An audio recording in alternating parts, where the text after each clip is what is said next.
Klein here with our third and final lesson in our chapter on cultural diffusion.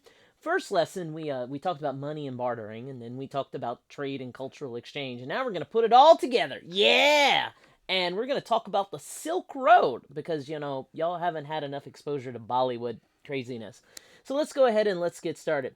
Now, normally, whenever you think of Europe wanting goods from Asia, you usually think of Christopher Columbus discovering the New World while he was looking for his trade route to India. There's some more Bollywood. Yeah.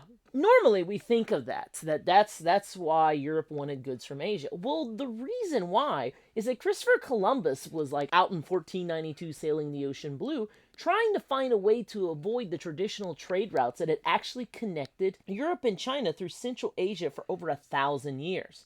These trade routes, they were a collection of them, and there was no like one specific one, but we call them the Silk Road. And so this is the Silk Road from about the time of the Roman. And the Silk Road had a huge impact on world history that is felt even today, because the connection between East and West, and it led to Christopher Columbus, and so on and so forth. So the Silk Road had actually several major trade centers in cities along the routes, including two major cities known as Kashgar and Samarkand. Each of these had populations of over 250,000 people at their greatest extent. And Kashgar nowadays is located in western China. It's got about 500,000 people there. Samarkand is in the former Soviet Republic of Uzbekistan, and it's in far eastern Uzbekistan, and it's got over 500,000 people too. And plus, he became really, really famous. This is one of the famous Islamic memorials, and the religion there is Islam. But anyway, because of a guy, we'll talk about Tamerlane and how he beheaded. What we're going to do is in our next section, we're going to be talking about the goods and stuff like that was traded. So, obviously, with a name like Silk Road, you might be wondering, Mr. Klein, what was the Silk Road named after? Well, I'm glad you asked. It's because it was named after the trade of silk. And silk is a fine fabric made by the web of the silkworm, which is native to China. Now, you might be wondering, what exactly is a silkworm? Well, it's these cute little things right here. They're little caterpillars, and whenever they grow up, they turn into these things, okay? And what they do is their cocoon, the way silk is made is that the silkworms are boiled alive while they're metamorphosizing, and the cocoon falls apart, which they do, and they make the threads of silk. Silk is used to make tapestries and blankets and stuff. It's also used to make dresses, other sorts of clothes, and also neckties. Because silk was only created in China, it was in great demand all over the world. India, Middle East, even in Europe. And during the Roman times, silk was seen as immoral because you could only buy it with gold. So it was really, really expensive. And if you were giving gold away to these barbarian empires in the East, you were seen as not supporting Rome, and you were a bit of an immoral person. Over time, way more than just silk was traded, because this is like the great continental trade route. Goods such as spices, foods, crafts, jewelry, and just about anything else was traded along the route. All these things traveled along the trade route from place to place. The one thing you need to know about the Silk Road is that goods didn't start in China and took this big, long, years-long journey to make its way to the Middle East and back. Rather, what happened was the goods traveled from market to market over short distances in places like this. And that's where you had the traders actually giving things away. And so, speaking of trade, let's go ahead and let's talk about our graphic organizer, which is right. We're going to talk about the cultural exchange of the Silk Road. So it's goods and other things, which we'll talk about in more detail in the next section. So we have two columns. One is from China and India heading westward, one from the Middle East heading eastward, because it wasn't all just one way. China and India, by extension, had things that they had never experienced before that they wanted from the Middle East and from Europe. First off with goods, obviously silk was really important from China and India heading westward, but camels became really important, especially for China going through the desert area of the Silk Road, which we'll look at in a second. Okay, camels weren't native to Central Asia until Middle Eastern traders brought them with them. In terms of food, spices, that was really important. Cue Christopher Columbus. But from Europe, grapes were really, really important also, because Chinese people didn't realize that you could make drinks and stuff like wine out of anything but rice. And religions was also important too. Buddhism and Christianity and Islam was traded along the Silk Road, which we'll talk about in the next section. So make sure you have all this stuff down. In addition to goods being traveled, you really need security. And security was super important because of the threat of robbers and raiders like this. And so the two biggest powers in the region, which were China and Persia, oftentimes were fighting in order to keep these trade routes open and clear. Because if you had these raiders and stuff fighting, you wouldn't have trade taking place. So you ended up having these two big areas of influence over the history of the Silk Road. You had the Chinese on one side, which was always trying to expand westward to swallow up all the trade routes. And then the Persians were where it curved through. And this is the modern day country of Iran. And they were trying to expand into this big desert area, which is where the two circles meet, in order to keep the trade routes nice and safe. Now, over time, these circles of influence grew and shrunk, but this is a general thing through there. So, in our next section, what we're going to actually do is we're going to talk about the cultural diffusion taking place on the Silk Road. Go. Now, over time, the trading of goods eventually exchanged culture between East and West, causing a blending of cultural ideas from both the Middle East and East Asia. And Central Asia is a really good example of that. The biggest thing, or the most notable thing, was the spread of religions from Asia and Europe, and that was like the hallmark of the Silk Road. Later on in history, Islam moved through Central Asia, and it's the dominant religion today. But what a lot of people don't realize is that Buddhism spread from India and China westward over the Silk Road. And if you remember on our lesson on Buddhism, Buddhism originally started out in India and then moved into China. But then later on, it moved westward, which we will talk about in a second, through Buddhist missionaries. The thing is, statues of the Buddha can actually still be seen, like this one, well, which these were destroyed in 2001 by the Taliban. But this big, huge, yes, that's a normal dude at the Buddha's foot.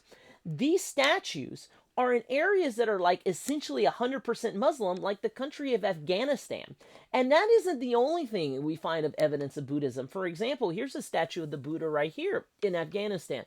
And we have all of these evidences of that the people of Afghanistan, who nowadays are 100% Muslim, actually had different religions, including Buddhism. Islam and Christianity, like I said, also spread through trade. They spread the other way, which really, really surprised European Christians who, when they got to China, they saw people worshiping Jesus, and you found these things like the Nestorian stele in China. If you notice this, at the top of it, this was made in around AD 700. The top of it is a Christian cross, and there was a thriving Christian congregation and population in China, even though the Europeans hadn't even visited there with missionaries. So whenever Marco Polo arrived in the 1100s and 1200s, he saw Christians. He's like, whoa, this is crazy. What we're going to do now in our next section is we're going to look at an example of how cultural diffusion and stuff created a kingdom on the Silk Road in the form of the Greco-Bactrian Kingdom. And probably the best example of the exchange of goods and cultures representative of the Silk Road was a kingdom known as the Greco-Bactrian Kingdom, which was a small kingdom in Central Asia in modern-day Afghanistan that lasted for about 150 years. At its greatest height, it was actually a bit bigger, as you can obviously see. But what was interesting about it was ruled by Greek descendants of Alexander the Great, which we remember moved eastward and actually went into India. Because it was at the crossroads of two major trade routes, it became really, really wealthy, and it allowed for the spread of Greek culture everywhere. For instance, this statue right here wasn't made in Greece, rather it was made in the Greco-Bactrian Kingdom. It was found in Afghanistan. And what made things interesting about the Greco-Bactrian Kingdom was because these major trade routes passed through the kingdom. Greek, Chinese, Indian, and other cultures created a melting pot of cultures that combined European and Asian ideas and created something really, really unique. Over time, buildings showed Greek and Chinese influences. Buddhism became a popular religion as well. If you look right here, this is a statue from the Greco-Bactrian Kingdom of the Buddha. It looks just like that statue I just showed you before. Very, very lifelike. Whenever we compare East Asian pictures of the Buddha, as you can obviously see, it was really, really different. Not only that, you also saw the merging of Buddhist ideas and Greek ideas. For example, here's a picture of the Buddha being protected by Hercules, strangely enough. And so this Greco-Bactrian Kingdom, even though it was only around for about 150 years, is really interesting because you see the merging of ideas from East and West that could only come through trade on the Silk Road. And in our final section, we're going to talk about what happened to the Silk Road, because obviously it isn't that important nowadays, but even though it still has this really important historical legacy. Now, after a brief flourishing of the Silk Road under the Pax Romana connecting with the Han Dynasty of China, the Silk Road was probably most important, or whatever we think of it as in history, between the 1200s and 1300s when the Mongols. The Mongols! Thanks, John Green. You're pretty cool with your crash course, even though you support Liverpool. I guess I can forgive you for that. Anyway, the Mongols, the rulers of China, actually ruled most of Central Asia, as you can see, including the entirety of the Silk Road up until Baghdad. Okay, and the Mongols were some pretty mean folks, as you can obviously see here. And the reason why the Silk Road was really, really important was because these Mongols had complete and total security. In fact, it was said that you could walk the whole length of the Silk Road through Mongol territory with a gold plate on your head, and nobody would mess with you. The reason why? Those crazy dudes would kill you if you mess with anybody. This prevented any interruption of trade. Now, after the Mongol rule ended in Central Asia, competing kingdoms began to fight over the trade routes. And as a result, the security kind of fell away. But you had a brief flourishing under a guy by the name of Timur the Lane, or Tamerlane, who ruled what was known as the Timurid Empire about 150 years after the Mongols. He ruled this big old area, including like Baghdad, as you can see there, and he was really cruel just like the Mongols. In fact, whenever he sacked and destroyed Baghdad, he said that his soldiers couldn't come back from the battle unless they had 2 severed heads to show his generals, which led his soldiers to, once they had like cut off as many heads as they could, like they started cutting off their wives' heads.